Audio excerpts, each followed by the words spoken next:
అందరికీ నమస్కారం. Welcome back to our channel విజేత స్టడీ సర్కిల్.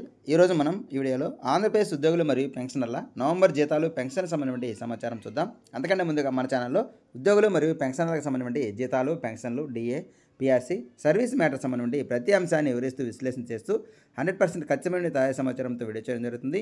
అలాగే అందరికీ జీతాలు, పెన్షన్లు పూర్తి స్థాయిలో జమ అయ్యే వరకు ఎప్పటికప్పుడు తాజా సమాచారంతో వీడియో చేయడం జరుగుతుంది. అలాంటి వీడియోస్ కావాలనుకుంటే మన ఛానల్ సబ్స్క్రైబ్ చేసుకుని ఫాలో అవ్వండి. మీకు తెలిసిన వారికి తెలియచేయండి. అలాగే ఇక్కడ మీరు లైక్ చేసిన తర్వాత అక్కడ హైప్ అని కనిపిస్తుంది, దాని మీద మీరు టచ్ చేసినట్లయితే ఆ వీడియో మనకి ఎక్కువ మందికి చేరే అవకాశం ఉంటుంది. ఇక ఆలస్యం చేయకుండా మన వీడియోలోకి వెళ్దాం.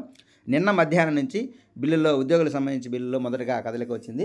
నిన్న సాయంత్రం 5 గంటల సమయం నుంచి జీతాలకు సంబంధించి జమ కావడం అనేది ప్రారంభమైంది. దాదాపు నిన్న అర్ధరాత్రి వరకు జీతాలు జమ అవుతూనే ఉన్నాయి.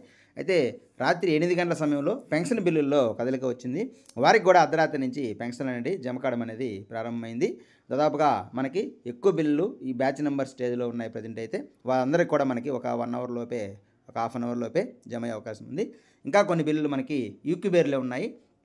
ఆ ఈక్యూబేర్లో ఉన్నటువంటి బిల్లులకి మనకి కొద్దిగా ఆలస్యం మధ్యాహ్నం దాకా టైం పట్టే అవకాశం ఉంది. అయితే ఇంకా మనకి చాలా బిల్లులు వెయిటింగ్ ఫర్ ఫండ్ క్లియరెన్స్లు ఉన్నాయి ఉద్యోగులు మరియు పెన్షన్లకు సంబంధించి. ఈ వెయిటింగ్ ఫర్ ఫండ్ క్లియరెన్స్లో ఉన్న బిల్లులు మాత్రం మధ్యాహ్నం నుంచి కదలిక వచ్చే అవకాశం ఉంది. ఎందుకంటే ఇప్పటికే మూవ్మెంట్ అయినటువంటి బిల్లులకి జమ అవుతున్నాయి మనకి అర్ధరాత్రి నుంచి కూడా. అలాగే ఎర్లీ మార్నింగ్ కూడా చాలామందికి జమ అవుతున్నాయి.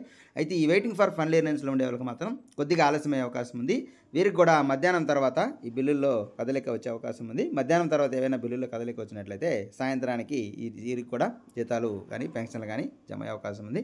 మొత్తం మీద ఈరోజు సాయంత్రానికి దాదాపు 90% పైనే జీతాలు, పెన్షన్లు జమ అయ్యే అవకాశం ఉంది, ఏమైనా టెక్నికల్ ఇష్యూ ఉంటే తప్ప. తర్వాత వీడియోలో దీనికి సంబంధించి పూర్తి ఇంకా మరింత సమాచారంతో తర్వాత వీడియో చూడడం జరుగుతుంది.